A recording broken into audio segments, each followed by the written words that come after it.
أما بعد فأعوذ بالله من الشيطان الرجيم بسم الله الرحمن الرحيم واذكر اسم ربك وتبتل إليه تبتيلا وسيجنبها الأتقى الذي يؤتي ماله يتزكى صدق الله العظيم وصدق رسوله النبي الأمين الكريم. بآواز بلند درود پاک پڑھنے اللہم صلی علی سیدنا و شفیعنا مولانا ملجانا محمد معدن الجود والکرم رسول اللہ صلی اللہ علیہ وآلہ وسلم کما تحب و ترضى بن تصلی علیہ.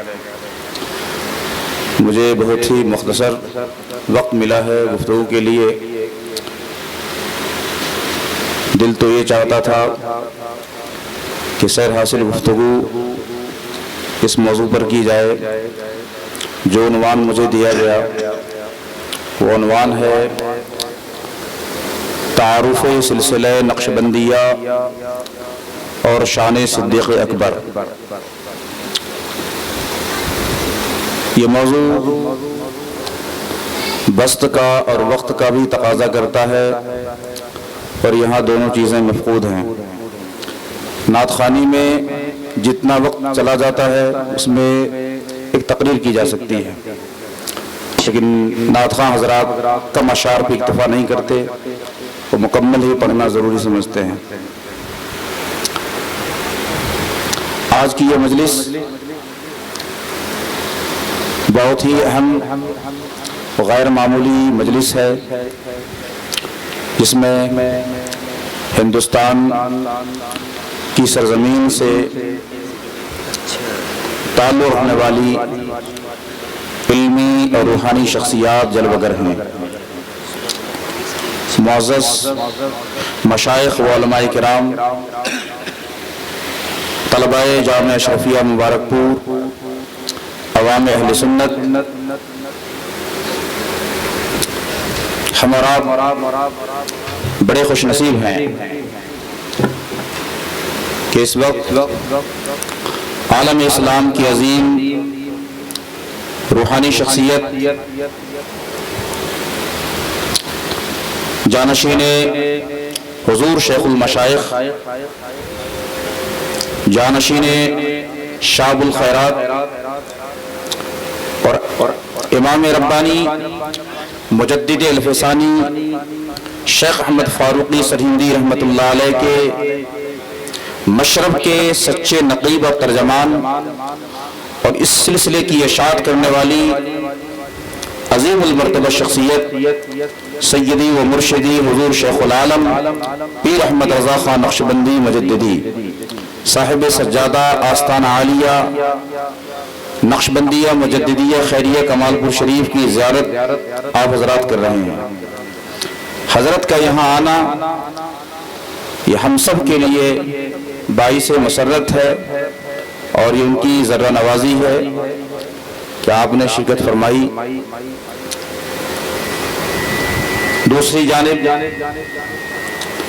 اسٹیج پر بہت ہی علمی فکری شخصیت ہمارے استاد گرامی محدث جامعہ اشرفیہ مبارک پور حضرت علامہ مولانا صدر ورا صاحب قادری دامت برکاتہم العالیہ تشریف فرما ہیں. ہمارے بعد حضرت کا ناصحانہ خطاب آپ سماعت کریں گے اور مختصر تعارف کرا دوں. ہمارے اسٹیج پر ایک اور عظیم شخصیت موجود ہے، اگر ان کا تعارف نہ کرایا جائے تو ناانصافی ہوگی. ہندوستان میں سہروردی سلسلے کی خانقاہیں آپ کو ڈھونڈنے سے بھی شاید نظر نہ آئے. قادری چشتی سلسلے کی خانقاہیں تو نظر آتی ہیں، لیکن سلسلہ سہروردیہ کی خانقاہیں بہت کم ہیں، آٹے میں نمک کے برابر ہیں. ان سہروردی خانقاہوں میں سے ایک خانقاہ فروخ آباد میں شیخ پورہ کی سرزمین پر ہے. اس کے صاحب سجادہ حضرت مولانا عزیز الحق غالب میاں سہروردی نقشبندی جو خلیفہ حضور شیخ العالم ہیں، یہ تشریف رکھتے ہیں. اور آپ خواجہ محمود براق لنگر جہاں رحمت اللہ علیہ کے سجادہ و جانشین ہیں. اس خانوادے کی عظیم روایت ہے کہ وہاں کی سجادہ نشینی آسان نہیں ہے. سجادہ نشین کے لیے بڑی کڑی شرائط ہیں۔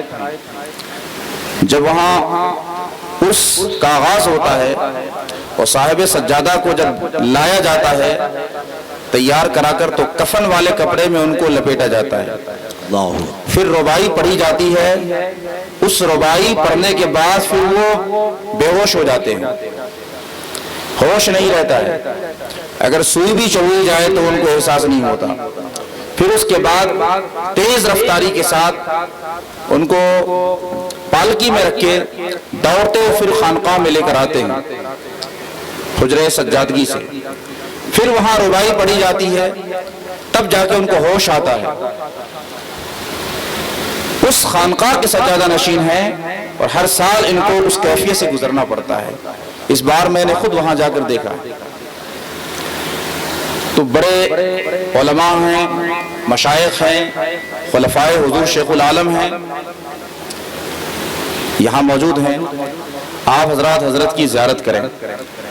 میں مبارکباد پیش کرتا ہوں عزیز گرامی مولانا تحسین رضا نقشبندی صاحب کو کہ انہوں نے اپنے والد ماجد کے سالانہ فاتحہ کے موقع پر اس مجلس کا اس اہتمام کے ساتھ انعقاد کیا، اور ان کے برادران گرامی کو بھی مبارکباد پیش کرتا ہوں،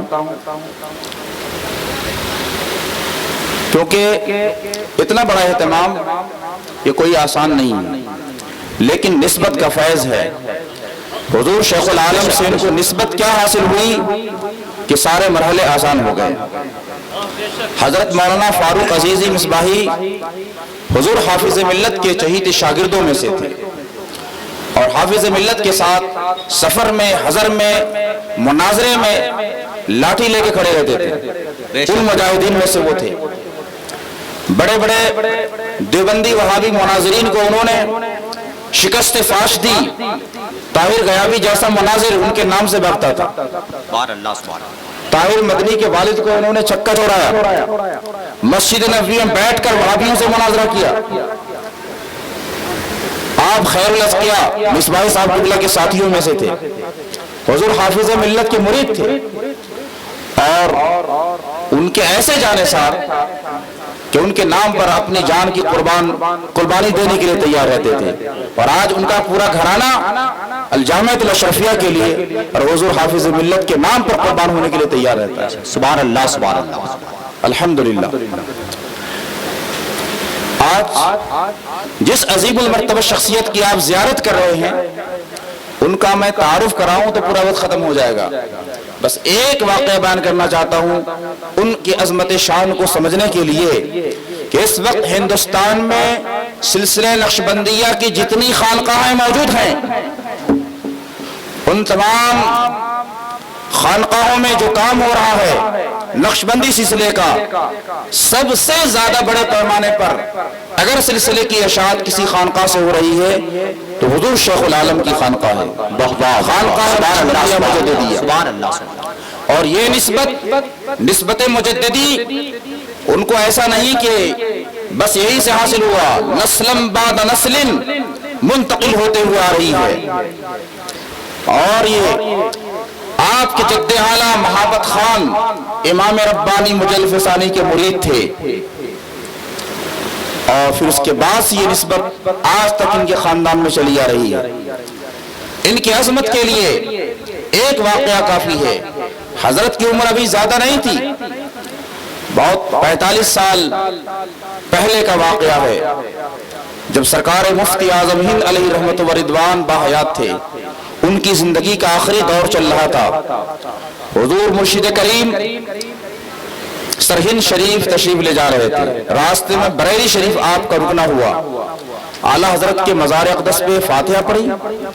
اس کے بعد آپ نے سوچا حضور مفتی اعظم ہند سے بھی ملاقات کر لیں۔ حضور مفتی اعظم ہند رحمت اللہ علیہ کمرے میں جا چکے تھے، آپ نے ایک رقعہ لکھا، اس رقعہ کو پڑھنے کے بعد فوراً حضور مفتی اعظم ہند نے کہا جو مہمان آئے ان کو فوراً بلایا جائے۔ پہلی ملاقات ہے، اس سے پہلے کبھی تعارف نہ ملاقات۔ کہا خلاف معمول جب حضرت تشریف لے جاتے اندر پھر کسی کے لیے باہر نہیں آتے، خادموں نے کہہ دیا کل ملاقات ہوگی، لیکن حضور مفتی اعظم ہند فوراً تشریف لائے، اندر بلایا، اور جب آپ سے مصافحہ ہوا تو سرکار مفتی اعظم ہند رحمت اللہ علیہ نے اتنی دیر تک مصافحہ کیا آپ سے کہ دیکھنے والوں نے کہا تقریباً 20 منٹ کا وقفہ گزر گیا، 20 منٹ آپ سے مصافحہ فرماتے رہے۔ یہ عجیب منظر تھا۔ مولانا محمد حنیف صاحب چترویدی اس کے راوی ہیں، اس کے گواہ ہیں، انہوں نے مجھ سے بیان فرمایا، انہوں نے ایک بات یہ بھی کہی کہ میں نے یہ بھی دیکھا کہ اس دوران حضور مفتی اعظم ہند آپ کی ہتھیلی پر اپنی انگلیوں سے کچھ لکھ رہے ہیں۔ اس درمیان حضور شیخ العالم نے حضور مفتی اعظم ہند کے مقام و مرتبہ کو دیکھا تو سرکار مفتی اعظم ہند نور کا ایک قبہ نظر آئے، آپ نے سمجھ لیا کہ مقام غوثیت پر فائز ہے۔ یہ شان ہے، ایسی عظیم ہستی آپ کے درمیان موجود ہے، اگر اس کے باوجود آپ فیض حاصل نہ کریں تو یہ ہم سب کی محرومی ہے۔ اللہ تبارک و تعالی ہم سب کو حضرت سے فیض حاصل کرنے کا موقع عنایت فرمائے۔ سلسلے نقشبندیہ کا میں مختصر تعارف کرانا چاہتا ہوں۔ یوں تو سارے سلسلے عظیم ہیں اور کسی کی عظمت، کسی کی فوقیت، کسی پر ہم کیا بیان کر سکتے ہیں۔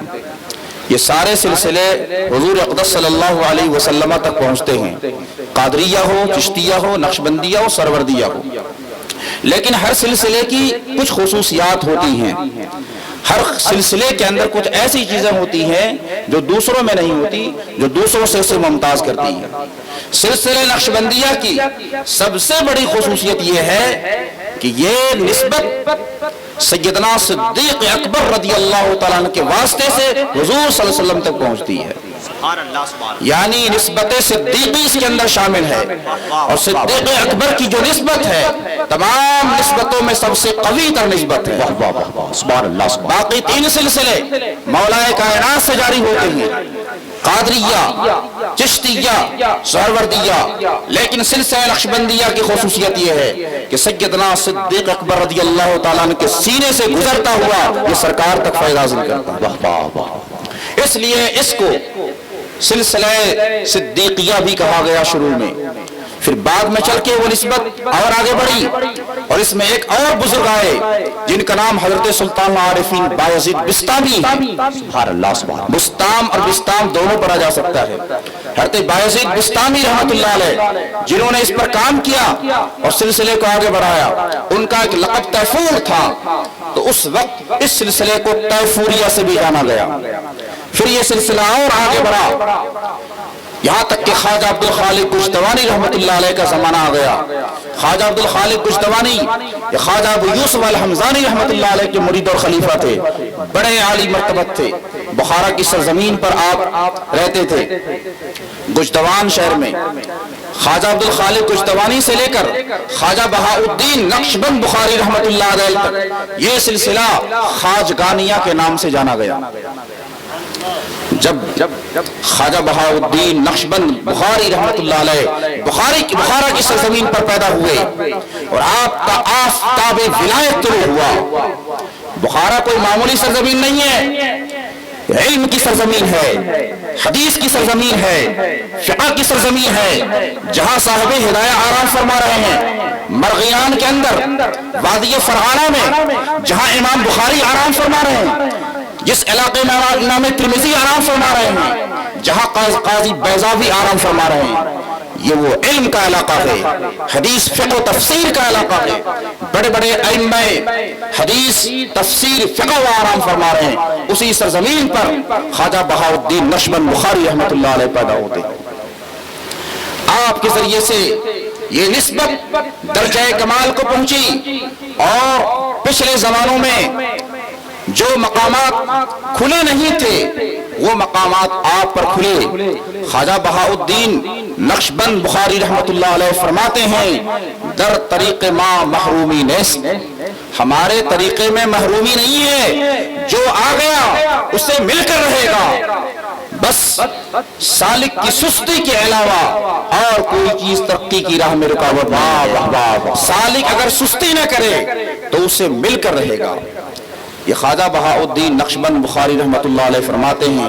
اور ایک قول اور یہ بھی ہے ما مرادین، ہم مراد ہیں. خواجہ بہاء الدین فرماتے ہیں کہ ہم مراد ہیں، ہمیں اس طرف لایا گیا ہے. ان پر بس قبض کی کیفیت طاری ہو گئی. ایک زمانہ ایسا بھی آیا کہ خواجہ بہاء الدین نقشبند بخاری رحمۃ اللہ علیہ پر قبض کی کیفیت طاری ہوئی. قبض اور بسط دو اصطلاحات ہیں تصوف کے.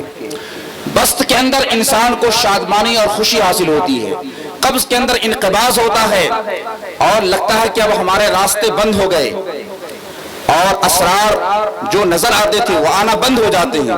قرآن میں بھی ہے واللہ یقبض ویبسط والیہ ترجعون.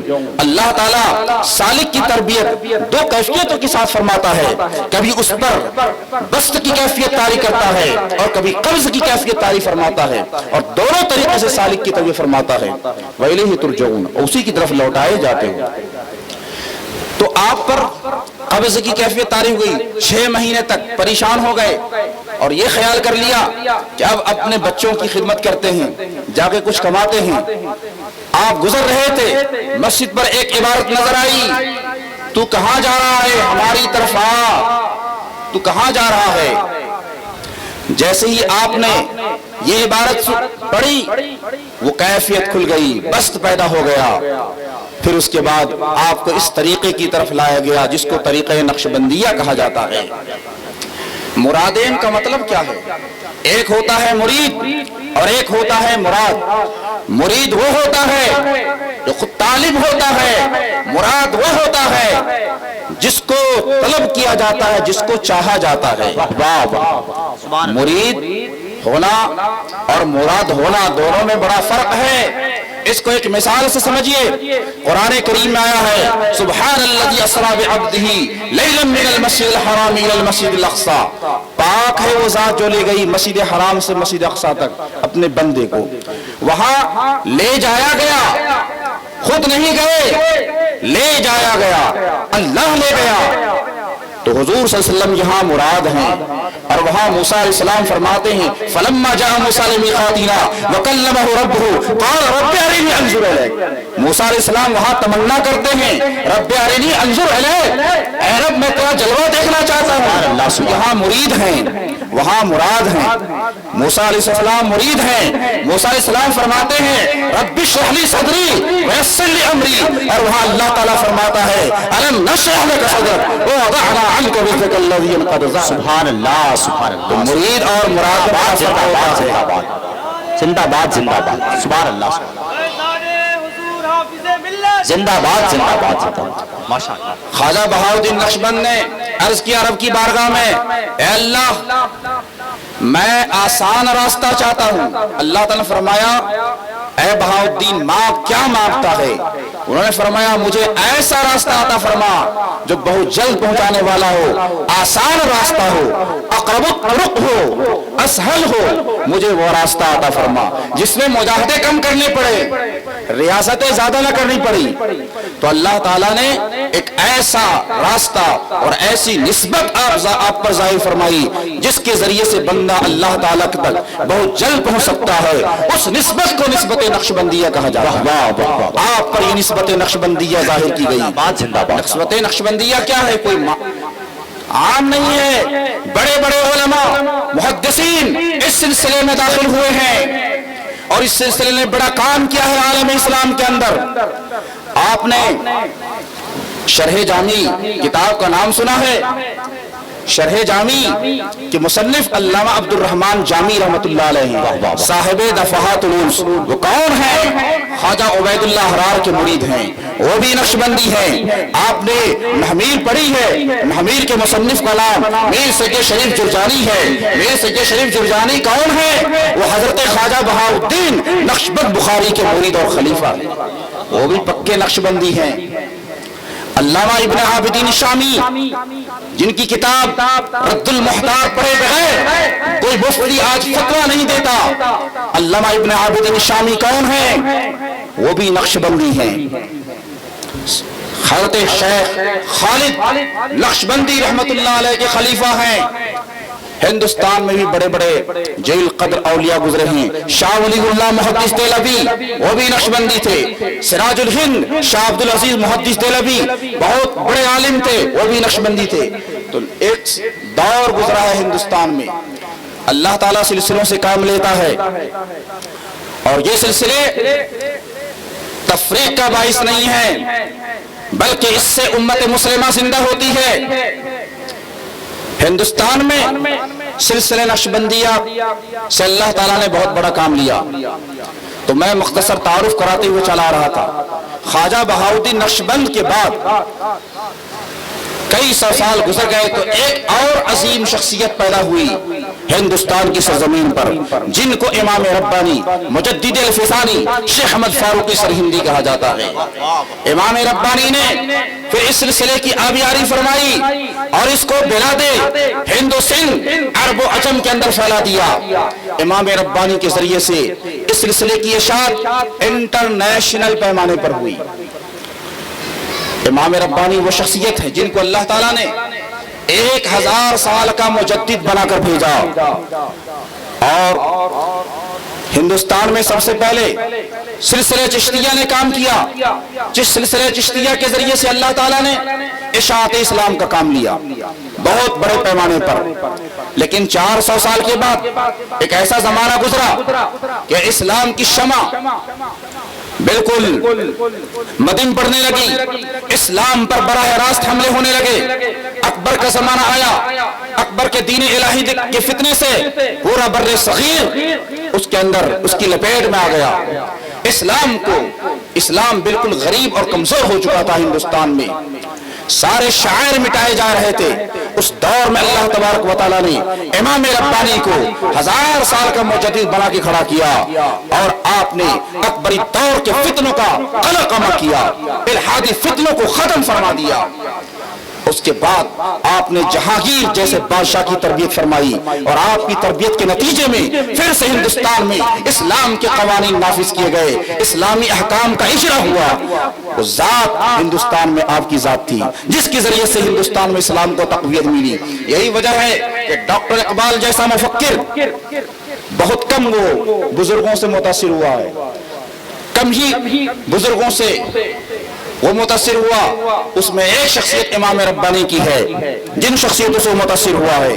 آپ کے بارے میں خراج تحسین پیش کرتے ہوئے لکھتا ہے, جب وہ سرہند کی سرزمین پر پہنچتا ہے, پہنچا جو در شیخ مجدد کی لحد پر وہ خاک جو ہے زیر فلک مطلع انوار. پہنچا جو در شیخ مجدد کی لحد پر وہ خاک جو ہے زیر فلک مطلع انوار. اس خاک کے ذروں سے ہیں تابندہ شرمندہ ستارے, جس خاک میں پوشیدہ ہے وہ صاحب اسرار. اور گردن میں جھکی جس کی جہانگیر کے آگے, جس کے نفس گرم سے ہے گرمی حرار. ہند میں سرمایہ ملت کا نگہباں اللہ نے بر وقت کیا جس کو خبردار. سبحان اللہ سبحان. تو جہانگیر نے آپ کو قلعہ گوالیر میں قید بھی کیا, لیکن آپ نے اس سے بڑا فائدہ اٹھایا اور جہانگیر کی تربیت فرمائی. قید تقریباً 500 قیدی جب آپ باہر آئے وہ مشرب اسلام ہو کر آپ کے ساتھ نکلے گوالیر کے قلعے کے اندر. پھر اس کے بعد جہانگیر کے بعد بادشاہ کے زمانے میں خواجہ معصوم سرہندی رحمت اللہ علیہ کا نام آپ لوگوں نے سنا ہوگا. خواجہ معصوم سرہندی وہ شخصیت ہیں کہ آپ نے بہت بڑے پیمانے پر ہندوستان میں اشاعت اسلام کا کام کیا. اگر آپ کا نام نکال دیا جائے تو یقیناً یہ باب ادھورا ہو جائے گا. خواجہ معصوم سرہندی وہ ہیں جنہوں نے اورنگزیب عالمگیر جیسے بادشاہ کی روحانی تربیت. اورنگزیب عالمگیر کا نام لیتے ہیں بڑے فخر کے ساتھ. اس بادشاہ نے اسلامی قوانین کو جاری کیا ہندوستان میں, شریعت اسلامیہ کا احیا کیا, لیکن یہ پتہ نہیں ہے کہ اورنگزیب عالمگیر کس کا مرید تھا, کس کا تربیت یافتہ تھا, وہ کون تھا اورنگزیب عالمگیر. اس کے لیے اٹھاؤ ذکر المقامات. علامہ ہاشم کشمیری نے لکھا ہے کہ 1048 ہجری میں اورنگزیب عالمگیر سرہند آتے ہیں اور خواجہ معصوم سرہندی کے ہاتھ پر بیعت ہوتے ہیں. 1068 ہجری میں تخت شاہی پر متمکن ہوتے ہیں. 20 سال کا جو زمانہ گزرا ہے, اس 20 سال کے اندر خواجہ معصوم سرہندی نے ان کی روحانی تربیت فرمائی ہے, سلوک کے مدارج طے کرائے ہیں تب جا کے ہندوستان میں اسلام کا احیاء ہوا تھا، شریعت اسلامیہ کا نفاذ ہوا تھا۔ اپنے صاحبزادے خواجہ سیف الدین سرہندی کو بھیج دیا ان کی تربیت کے لیے۔ جب خواجہ سیف الدین سرہندی دلی پہنچتے ہیں، لال قلعہ کے اندر داخل ہونا چاہتے ہیں، تو ایک عجیب و غریب چیز نظر آتی ہے، دو ہاتھی کے مجسمے نظر آتے ہیں دروازے پر۔ سیف الدین نے سرہندی رحمت اللہ علیہ نے، وہ خواجہ معصوم سرہندی کے بیٹے تھے، انہوں نے فرمایا سیف الدین اس وقت تک قلعے میں داخل نہیں ہوگا جب تک یہ مورتیاں توڑی نہ جائیں۔ آپ کے حکم سے وہ مورتیاں توڑی گئی۔ اورنگزیب عالمگیر کا زمانہ ہے، آپ یاد کریں، اورنگزیب عالمگیر کے ذریعے سے جو انقلاب آیا تھا، وہ انقلاب دراصل صوفیاء نقشبند کا پیدا کیا انقلاب تھا، امام ربانی کی بارگاہ کا پیدا ہوا کیا وہ انقلاب تھا، تب جا کے ہندوستان بدلا ہے۔ پھر کئی سو سال تک آپ کے اثرات نمایاں رہے۔ اس سلسلے کی خصوصیت کیا ہے، دوسرے سلسلوں سے ممتاز کیوں ہیں؟ اس سلسلے میں اندراج نہایت فی البدایت ہے، یعنی ابتدا میں وہ مزہ چکھایا جاتا ہے جو دوسرے سلسلوں کے اندر منتہیوں کو آخر میں مزہ چکھایا جاتا ہے، اس لیے کہ دوسرے سلسلوں میں ذکر کا آغاز لسان سے ہوتا ہے، زبان سے ہوتا ہے، تسبیح و تحلیل سے ہوتا ہے، لیکن سلسلہ نقشبندیہ میں ذکر کے آغاز قلب سے ہوتا ہے، دل سے ذکر کا آغاز ہوتا ہے، لطائف سے ہوتا ہے، روح سے ہوتا ہے، سر سے ہوتا ہے، خفی سے ہوتا ہے، اخفا سے ہوتا ہے۔ یہی وجہ ہے کہ ہاں ابتدائی میں انتہا کا مزہ چکھایا جاتا ہے، اور انتہا میں جب پہنچتا ہے تو بدمزگی ہوتی ہے، وہاں مٹھاس نہیں ملتی ہے۔ حضرت شاہ ولی اللہ محدث دہلوی فرماتے ہیں، ای طریق نقشبندیہ بے نمک است، یہ طریقہ نقشبندیہ بغیر نمک کے ہے، جب آخر میں پہنچتا ہے تو محرومی ہاتھ آتی ہے، کوئی حلاوت نہیں ملتی ہے، اور یہاں جذبہ سلوک پر مقدم ہے، دیگر سلسلوں میں سلوک مقدم ہے، یہاں جذب پہلے پیدا کیا جاتا ہے، تب جا کے اس جذب کے سہارے سے سلوک طے کرایا جاتا ہے۔ دیگر سلسلوں میں سلوک پہلے ہوتا ہے، یہاں سیر انفس مقدم ہے سیر آفاق پر، دیگر سلسلوں میں سیر آفاق پہلے ہوتی ہے، سیر انفس بعد میں ہوتی ہے۔ قرآن میں دو سیروں کا ذکر آیا ہے، سنوریہم آیاتنا فی الآفاق وفی انفسہم حتی یتبین لہم انہ الحق، ان قریب ہم نشانیاں دکھائیں گے انہیں انفس میں بھی اور آفاق میں بھی۔ تو انفس اور آفاق کا جو ذکر آیا ہے یہ دو سیروں کی طرف اشارہ ہے۔ سیر آفاق کائنات کی سیر ہے، عالم ناسوت کی سیر ہے، یہاں سے لے کر عرش تک یہ سیر آفاق ہے، اور عالم امر کی جو سیر ہے اس کو انفس کی طرف کہا گیا۔ اور اب تمہارے خود اپنی ذات کے اندر ہم سیر کرائیں گے، یعنی اللہ کو اور مطلوب کو خارج میں تلاش کرنا یہ سیر آفاق ہے، اور خدا کی ذات کو مطلوب کو خود اپنی ہستی کے اندر تلاش کرنا، اپنے وجود میں تلاش کرنا، اس کو سیر انفس کہا جاتا ہے۔ قرآن نے کہا نحن اقرب الیہ من حبل الورید، ہم تمہاری شہ رگ سے بھی زیادہ قریب ہیں، تو تلاش کرو، شہ رگ سے زیادہ قریب ہیں تو خود اپنی ذات کے اندر تلاش کرو، تو اسی کو سیر انفس کہا گیا ہے۔ اور کچھ چیزیں ہیں اس کے اندر اسباق کے طور پر جن کو بتایا جاتا ہے، یہاں سفر در وطن ہے، خلوت در انجمن ہے، ہوش در دم ہے۔ اس میں سبق کا آغاز ہوتا ہے ہوش در دم سے، یعنی سانس لینا ہے تو اس کو بھی غفلت کے ساتھ نہیں، ذکر کے ساتھ۔ سانس لینے میں بھی ہوش رہے، دو سانسوں کے لینے میں جو وقفہ ہوتا ہے کہیں غفلت میں نہ گزر جائے۔ پھر اس کے بعد سفر در وطن، وطن میں سفر کرنا یعنی اپنی نفس میں اپنی ذات میں سیر کرنا، یہ سفر در وطن ہے۔ خلوت در انجمن، انجمن میں رہتے ہوئے بھی تنہائی میں ہونا، اللہ کے ساتھ اس کے قلب کا معلق ہونا، یہ خلوت در انجمن ہے۔ اس سلسلے کے اسباق ہیں، 11 اسباق ہیں، جس میں خلوت در انجمن، سفر در وطن، یاد کر، یادداشت، باز گشت، اور اس کے بعد وقوف قلبی ہے، وقوف عددی ہے، وقوف زمانی ہے۔ یہ 11 اسباق ہیں جو اس سلسلے میں دیے جاتے ہیں۔ اور سب سے اہم چیز جو اس سلسلے میں ہے صحبت. جب تک شیخ کی صحبت نہیں ملے گی آپ کو کچھ بھی نہیں مل سکتا.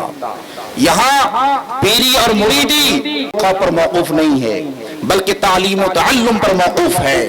دیگر سلسلے کے لوگ مرید کر لیتے ہیں، شجرہ ملے یا نہ ملے مرید ہو جاتا ہے، لیکن یہاں ایسا نہیں. یہاں سبق آگے بڑھے گا ہی نہیں جب تک آپ پیر کی صحبت اختیار نہیں کریں گے. صحبت بہت ضروری ہے، اور ایک لمحے کی صحبت انسان کے اندر وہ تاثیر پیدا کرتی ہے جو تنہا ذکر کرنے سے وہ اثر پیدا نہیں ہوتا. خواجہ جلال الدین رومی رحمۃ اللہ علیہ فرماتے ہیں یک زمانہ صحبت با اولیاء بہتر از سالہ طاعت بیریا. ایک زمانہ اللہ والوں کی صحبت میں بیٹھنا 100 سال بیریا عبادت کرنے سے افضل ہے. تو حضرات محترم، ایسے سلسلے کے بزرگ ہمارے درمیان ہیں، ہمیں ان سے فیض اٹھانا چاہیے اور اپنے قلوب کو منور کرنا چاہیے. وآخر دعوانا الحمدللہ رب العالمین. استغفر اللہ ربی من کل ذنب واتوب الیہ.